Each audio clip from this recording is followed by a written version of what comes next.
track. I actually ended up running a quarter mile and blew up my transmission, or so I thought that's what was causing something was tweaking. Basically get down in a quarter mile, 111 miles an hour, release off the throttle, and a bunch of smoke happens, and then I haven't had no gears, so I broke it. Basically, I hurt the casing transmission. Everything else was fine. So I was trying to figure out why that's happening, whether it was a driveline angle issue, deceleration, twisting, or something like that. So then I kind of checked everything over, everything looked okay. Put the drive shaft back in, rebuilt the transmission, put that in, went out 2 weeks or a week ago, and raised, did some testing tuning. It was a quarter mile test tune, so I did a quarter mile again, went 101 or 100 and something miles an hour, and the drive shaft twisted in half. I'll show you the current in a second. Twisted in half, took out my transmission on the way out, cracked the whole case, and then also took out the pinion yoke. So I fortunately had the case already ordered. It was already here. The deal transmission I have. The only thing I don't like about that one is the 1.82 planetary, which over 500 horsepower. Those things are pretty much garbage. So we're over 500 horsepower. So we might look for a 176 planetary and build another one. We have everything else. We have the clutch hub. We just need to basically change out that flange to the 176 370 planetary as well. So that's kind of the plan for that. I don't think we'll rebuild it with the 1.82. But anyway, so I'm building the transmission. You'll see more of that coming up here. But basically, I was trying to figure out what the heck happened. Why did my drive shaft split in two, and why did it take the transmission out with it previously? So to measure this transmission or this drive shaft that I have, it's 2.7 inches mild steel. So doing the math and the calculation at 111 miles an hour and 101 miles an hour, this drive shaft is spinning at like 7,400 RPM and like 7,000 RPM, which for that drive shaft exceeds its critical speed, especially because it's probably 25 years old. So I think the drive shaft is literally bending, and then when we released off the accelerator, it went straight and it took everything with it. So this time it actually just blew the drive shaft finally, because a 3-inch chrome moly drive shaft is only rated for like 8,800 RPM, and it's 80% critical speed, about 7,400 or whatever the math ends up being, something like that. So with that being said, a 2.75 mile steel, probably just a factory drive shaft that was shortened or whatever, it went. So it also had a 310 U-joints. So really a lot of stuff was neat for the run and mile. Now, mind you, this is an 8-mile car. It has a 514 rear gear, a 29-inch tire, a 48-inch long drive shaft. I mean, this car probably has never seen 100 miles an hour in the 8th mile. I think we're strictly ran 8th mile. Our local track is transitioning to 8th mile anyway, so I think we're going to be okay after this. Being a 3-inch drive shaft, 3-inch chrome moly from Strange Engineering is what I'm going with. Strange yokes, strange slip yokes, strange pinion yoke, 1350 U-joints, so it's going to be plenty for this car. I'm going to push at 550 horsepower if we're lucky. So I'm not too worried about it at this point now, because I think we figured it out. We're going to put the drive shaft in once we get it here later next week. Then we're going to check the driveline angle, make sure that's all okay. But last time I checked it within our 2-degree spec, so if this ended up being 0, then this was like -1.5, so it's down a little bit. So some people say to set it parallel. Some manufacturers say to set it down a little bit because when you squat, instead of go parallel, especially in drag racing, which is down -1.5. So we're pretty much right where we want to be. So I think really what happened was the first time we exceeded the critical speed of that drive shaft, it was starting to bend. But basically we decelerated and snapped back forward and kind of put some torsion onto the transmission, because they say that basically the vibration of it will cause it to crack in the servo tube, which you'll see here in a second. Basically you'll see your servo going in, and you'll see it crack from right across the clutch hub, the drive clutch hub. So basically that is usually where it's a driveline issue or a torsion issue. Your bell housing is a different issue, which is maybe it's flexing too much like that. So that typically means you have an issue with your driveline. So, like I said, I measured, because this drive shaft been in, so I assume this drive shaft was probably okay. I probably shouldn't assume it is pretty rough. We'll show you it again in a second. So, we're going to upgrade the 3-inch wheel backs and race. I do have some passes to show you. Unfortunately, it's the passes where this carnage happens. We're also going to show you a little bit about rebuilding a powerglide transmission. Probably the easiest transmission there is to rebuild. There's 2 things you got to check. There's 2 things you got to upgrade. You're pretty much ready to go. I understand why people use them a lot now, because they are, you can rebuild them in about an hour. There's nothing to them. It's just very simple. Buy all new parts, I don't know why they charge $3,000 for a stage 3 prep, but you don't really do much to it except for the push shaft, better clutches and seals with better band than that. That's pretty much all they do. So if you ever go to buy just one off the shelf, unless you're pushing serious horsepower, you need like a fancy 4L60 or something like that, or you're going with pushing 2,000 horsepower, or 1,000 horsepower, or whatever. Okay, yeah, go ahead and buy one. But I can't see why I would ever buy one unless it's getting that horsepower. But I don't know yet. We don't know where this car's going to go. We've got the frame rails and stuff. It's a solid car, but I just don't know how well built it is for pushing 1,000 horsepower. We're going to have to go with reinforce and stuff. But we'll see.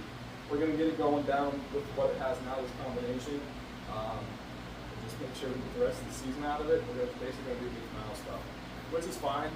Even like, the no prep stuff's 1,000 foot. If we're at half 8 mile, I'm pretty much okay with that. That was kind of funny. I was talking to my mother, and she goes, it's kind of crazy that you guys spend all this money on this race car stuff, and you go out there and you make 4, 5, 8 mile passes that are 7 seconds long, and you're done.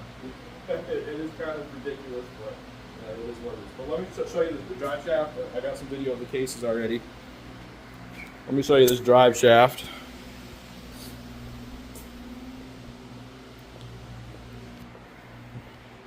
So that's it. Basically, it ended up splitting in half right here, which is pretty much a telltale sign that you've exceeded its critical limit. Especially when you're doing it especially when it happens at the end of the track, right? So a lot of drive shafts break on initial launch. This one didn't. I was literally at the end of my pass decelerating.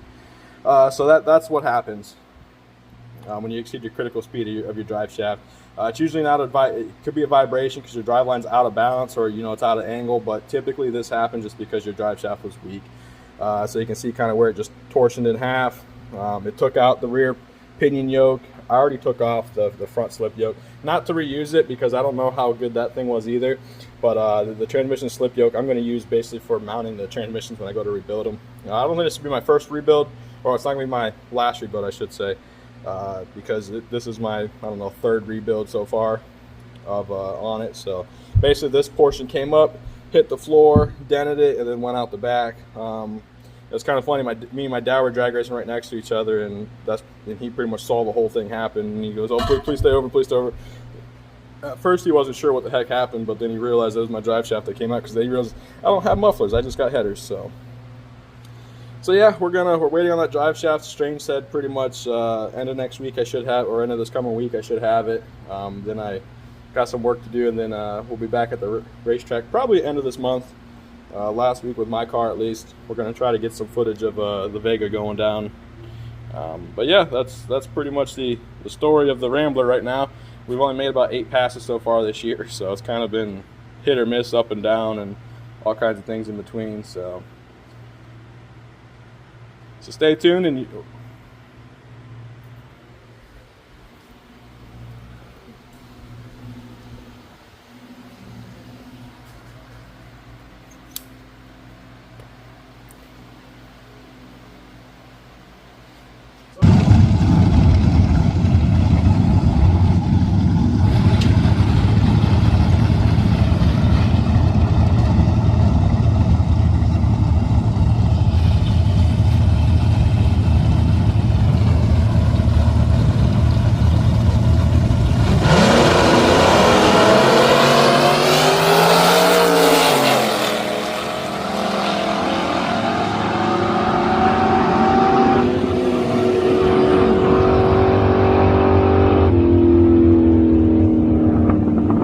so we're in the process of rebuilding this transmission. It's pretty boring shit, honestly, unless you're looking for this kind of content. Pretty much the drive shaft blew apart. I'll show you that here in a second. Drive shaft blew apart, 100 miles an hour down the track, basically at the end.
took the transmission with it, took the rear pinion yoke, so I got a new drive shaft ordered up from Strange Engineering, 3-inch chrome moly, pinion yoke, and then a slip yoke for the transmission. For this transmission, I already had a new case on order because I basically have two sets of components ready to go for a transmission. Problem is one's a 1.76 gear ratio, one's a 1.82 gear ratio. The 1.76 is the significantly stronger one, where the 1.82 is pretty much, I guess, if you're running a trans brake, pretty much just obviously not as strong, and you're running on borrowed time, some people would say. Not exactly sure how true I'd say that is. But anyways, we're putting a 1.76 back together. It's got race clutches, race steels, and stuff like that on it. Pretty much all the good stuff you want for racing.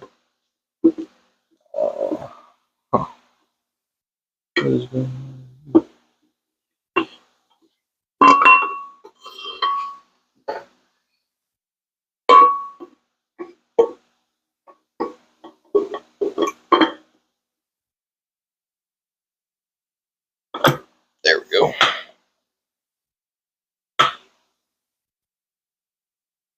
So fortunately, when it went out on the track, I had a scatter shield and a transmission loop, because it would have came up through my floor and probably really would have hurt me.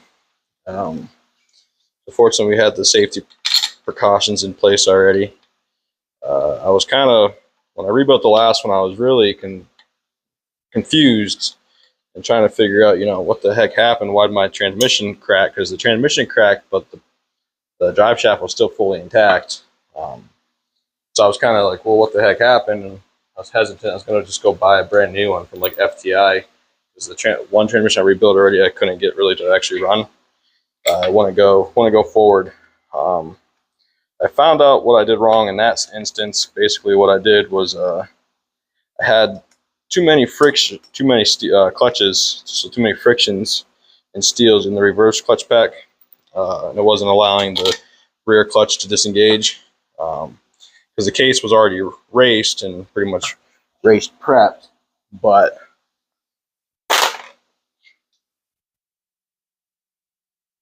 so it already had the hole drilled and stuff for the trans brake. It's just I had too much material. So what I tried to do was, they'll take apart, put back together method. Didn't really work out so well in my favor per se.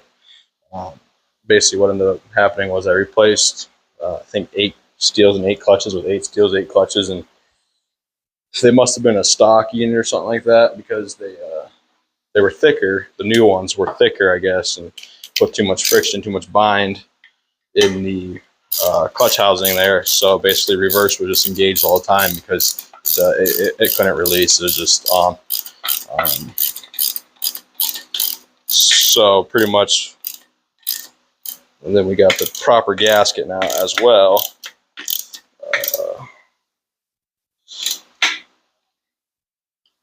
But anyway, so we're rebuilding this. We got a drive shaft on the way from Strange Engineering, 48 inches long, 3-inch chrome moly. Standard unit from most stuff that's like this. It's not overkill. It's probably right about spot on. But what I learned is that, you have a old drive shaft that's probably just old mild steel, because it's probably, this car's 30 years old or so. Essentially, what you got is a I think we put these in the wrong. But we can play with this later. I'll put the transfer. Anyways, essentially what you got is a ticking stick that's going to come up through your freaking floorboard. You're spinning the drive shaft at 7,400 RPMs, especially in this setup, 29-inch tire with 514 rear gear. I think my rear drive shaft speed was like 3,000 or 7,200 RPM. Well, a chrome moly unit, really, its 80% critical speed is 7,400. So, yeah, that's, and that's for a nice new 3-inch chrome moly. So, you have a 2 3/4 stainless steel. It's not gonna go as well.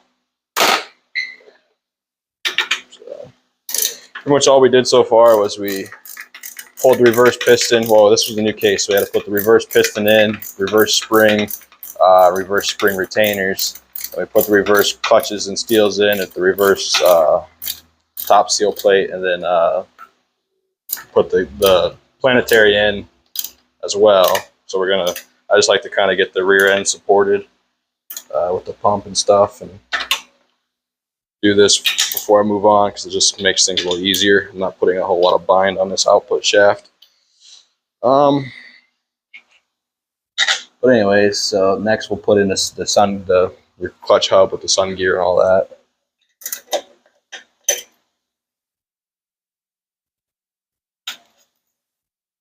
We're going back to a non Pro Tree trans brake in this unit. Because I really don't. This is more of a sportsman car, so we don't run Pro Tree, so I don't really need the Pro Tree. Because it engages and disengages quicker. Because basically, you double bulb, you hit your trans brake, and bam, it's up, it's ready to go. This one takes a little longer, so we're talking probably a couple hundredths in the reaction time, maybe difference. I don't know. It's a little quicker though. Get you off the line and going. So.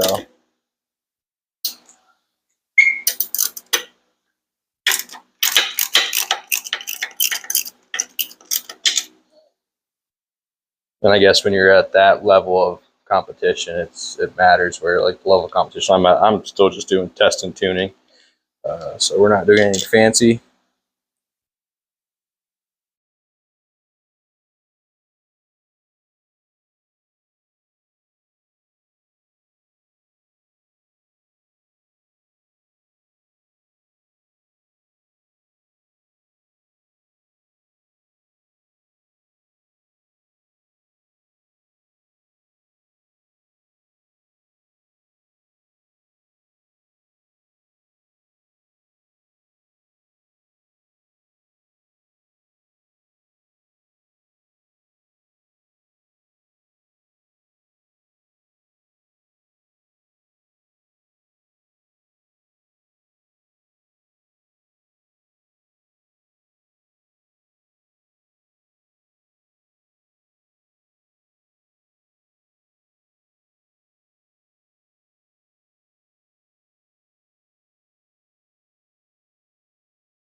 I think we're probably going to fast forward this so I can listen to some music and charge my phone.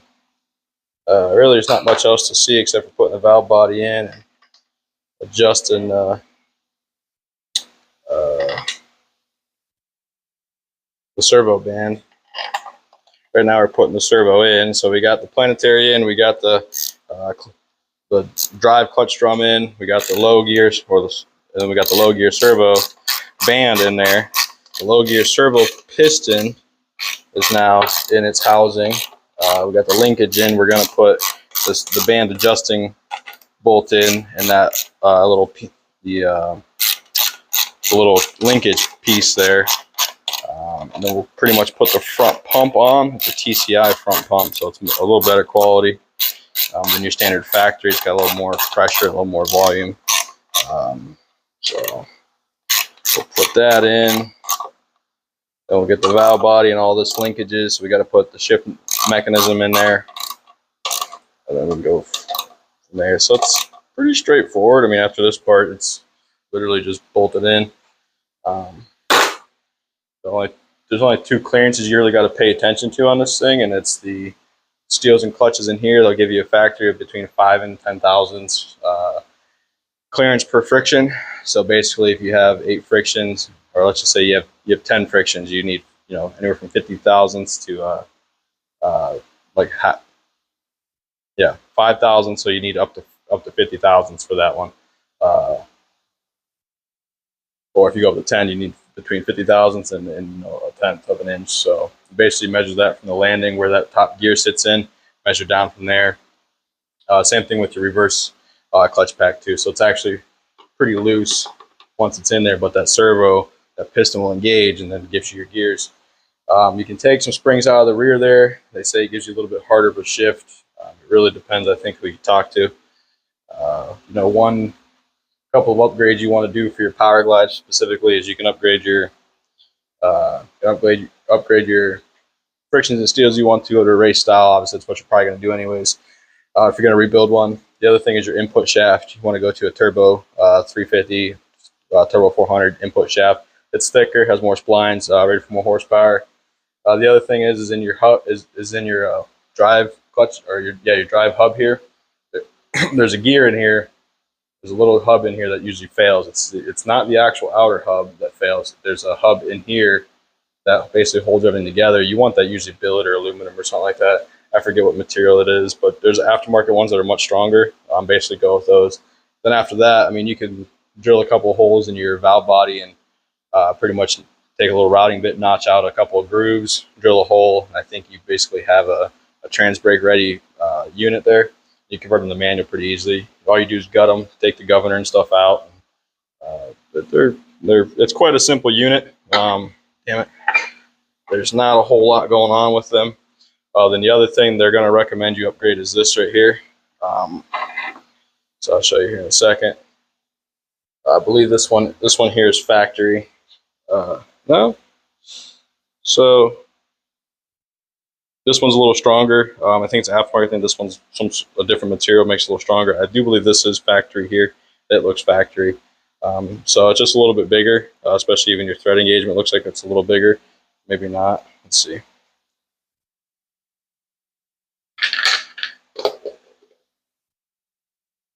We'll do this for science.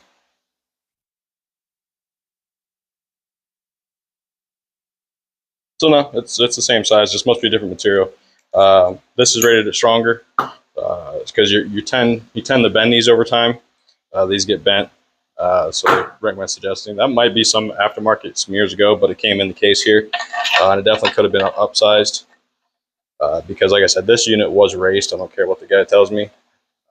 It definitely was raced. And basically, the only thing you got to do to prep it for a trans brake is there's a hole. There's a hole in here, right in here you have to drill. But then in the back pump, there's a hole. Basically, any trans brake kit you buy will give you where to drill it and how to drill it. You're basically upsizing and drilling through the case. So the hole already exists. It's like a 3/16 hole. You upsize it to 5/16, and you drill all the way through to the reverse piston area, which is so this is what they call your reverse piston. Right here is this guy. Here's your springs that basically return it, and then here's your retainer plate that caps it. Now there's a hole you drill. You can drill through your plate too. It gives you a little bit faster release supposedly. And then there's a hole that's back in here that you drill through, and I'll show you on some busted cases and show you the carnage of the busted cases.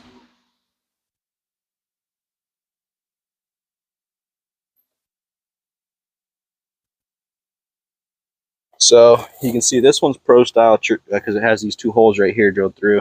So that's a pro style trans brake. This one has the two holes too, where if you just do regular trans brake, you're just drilling that hole out, and that's all you need. But yeah, this is the carnage that you get from a bad drive shaft. Cracks, blows transmission fluid everywhere. This one was even worse because the almost identical brake. And that is all due to your drive shaft going bye-bye. So yeah, that's the carnage we were dealing with.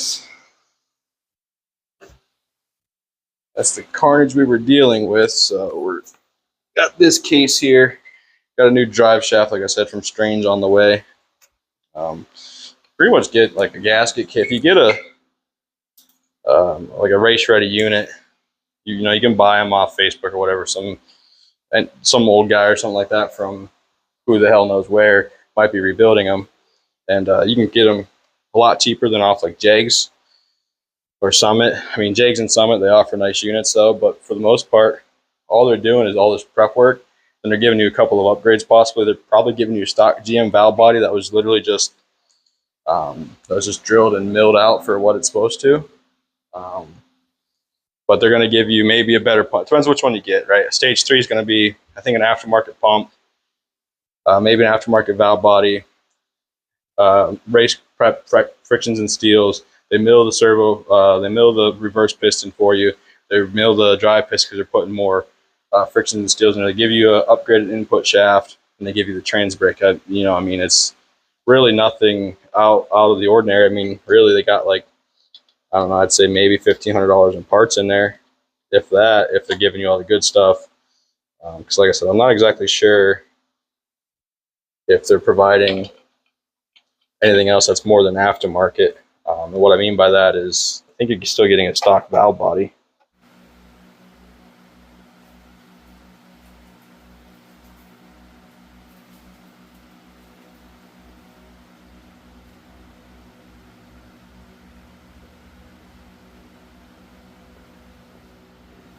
Any good gasket kit's gonna come with all the seals and stuff you needed. Just pay attention to the slots and holes.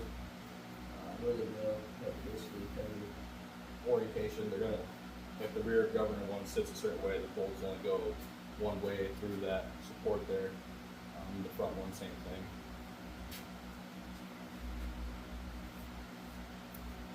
So this is actually an aftermarket TCI pump. So it's quite a bit better than the factory one. Like I said, it's got more volume. It does a little better.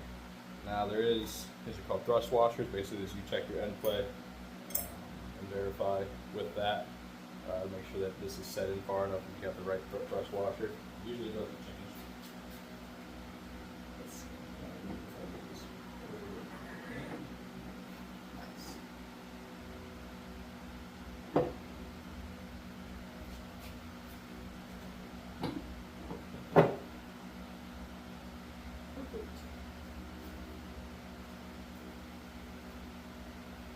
Keep in mind, you're gonna make a mess out of trans fluid. It's the nature of the beast. So don't worry too much about it. It's gonna happen.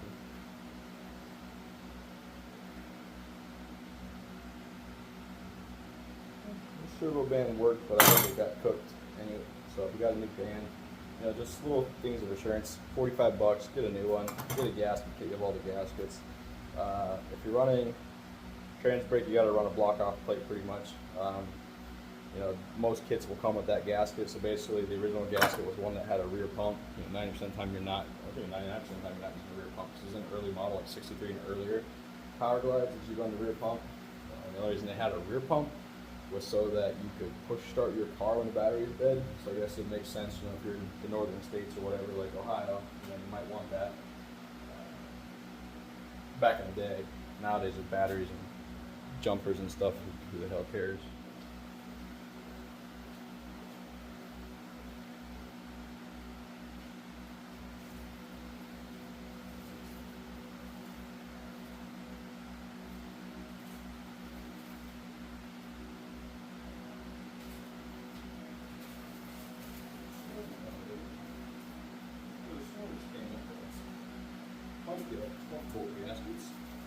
It did. Now, here's the thing. You take one apart and you got extra parts. You forgot something. So I didn't run the block off plate because this kit actually came with a very thick gasket. So, you can run either or. I rather run the plate just because it's a nice plate. You're going to notice there's two different heads on bolts. These ones go basically in they're basically different sizes. These ones go in 2 holes. I think it's that I guess you call that the 4 o'clock position and then the 10 o'clock position on the pump here. Pretty much what that portion of it is you can thread bolts into the pump and use like a slide hammer to get it out. You need to take a piece of, you can go to your hardware store. You can just go get a slide hammer if you really want to. Or you go to the hardware store, get 2 pieces of 1-inch pipe and 2 caps, drill some holes through it, through the cap, and then get you the right size bolt. I think it's like 3/8 by 16 is the size bolt, and then you just have a little slide hammer. Make sure they're like 3 inches long on the bolts, though. It's not really seated in there too hard. It's not like a freaking bearing that's pressed on where you're beating the hell out of it for hours and hours and hours, it's not budging, you gotta get the heat out, then you gotta get your nitrous out, you know, all that kind of good stuff. So now, unless you got now you got an old unit that ain't been cracked open in a while, but this unit, the gray unit out there that blew up, is probably 20 years old, but since it's been 20 years since it's been broken open, so this pump will change part pretty easily. It took a little while the first time, but 5 or 6 reactions out. I think it's 9/16 and ½ inch for these bolts. I think there's a sequence for driving them in. I kind of just, it's not a perfect star, so I kind of just start at one top and I try to end with the 9/6 or the ½ inch one at the very end because I'm lazy. I don't like swapping out my sockets. Again, I'm lazy.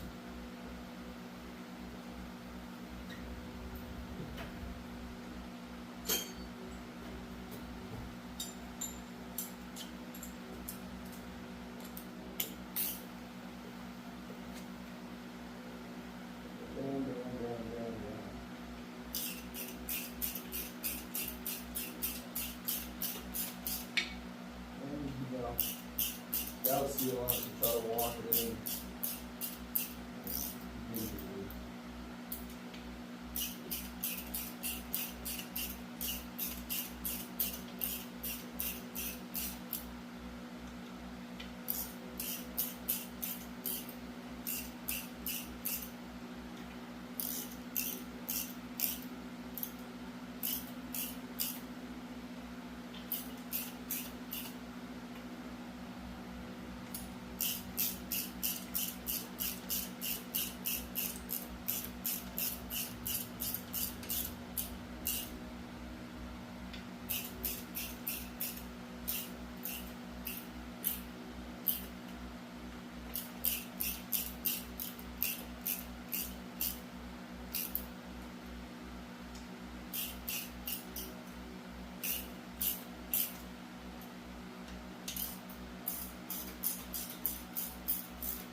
Voila. Alright, so that's all sealed in. Shafts in. Tighten this up a little more.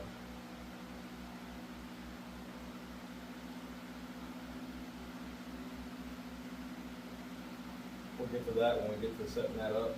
I'll basically get everything else. The valve body in. So it rolls over. So that's the story of the Rambler right now. We're down and out again. 2 transmissions so far this year. At least not the engine. Engine still seems to run pretty good. We do have this. I think we put too much fuel to it. You got to actually reset it either back down. Because at the end of the pass, we've got a lot of. I don't want to say it's backfiring. But basically a lot of cracking, a lot of popping as the cells, which makes sense. You have fuel, it's, you know, your engine's not feeding anymore, you get excess of air, and it starts going on the downshift. I don't really like it though, so I think we're going to try to tune it out a bit, maybe put, adjust some airflow or something. We're going to have to adjust some of the research a little bit. With the Vega, we're dealing with, it was hot the other day, basically it stalled after the burnout, and then it bogged off the line, off the trans brake.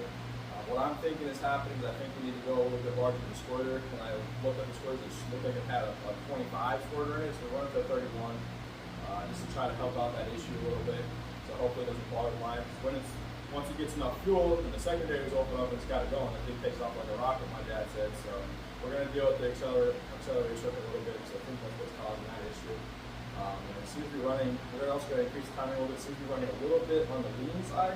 So we're going to increase timing and increase fuel, and it should be back on the rich side to keep things nice and happy with that engine. Probably going to try to take it out here and see if we can do some wheelies with it. We don't want to do wheelies because we don't want to plant so hard that we're breaking the tires losing the rear. That's what we're kind of happening. So I think our 60-foot struggling. I think we'll get down like a 1080 with the up in the quarter, probably like a 680 if we get through that issue. I think we can start getting our 60-foot much better. So that's kind of what's happening all with that. And this is with the Rambler, waiting on the drive shaft. Once that's back, we're going back on the track and doing the testing too, see what other parts break and place them as we go. That's strategy. So, you know, tune back in. I'm going to try to produce some more content here and there. We got to start spending a little bit of money on the drag bike finally. I've just kind of been neglecting some things as we deal with things at work, home, and doing this crap. So yeah, just check out, keep a lookout for the videos, you know, put notifications on, do whatever. You know, just follow us along on our journey.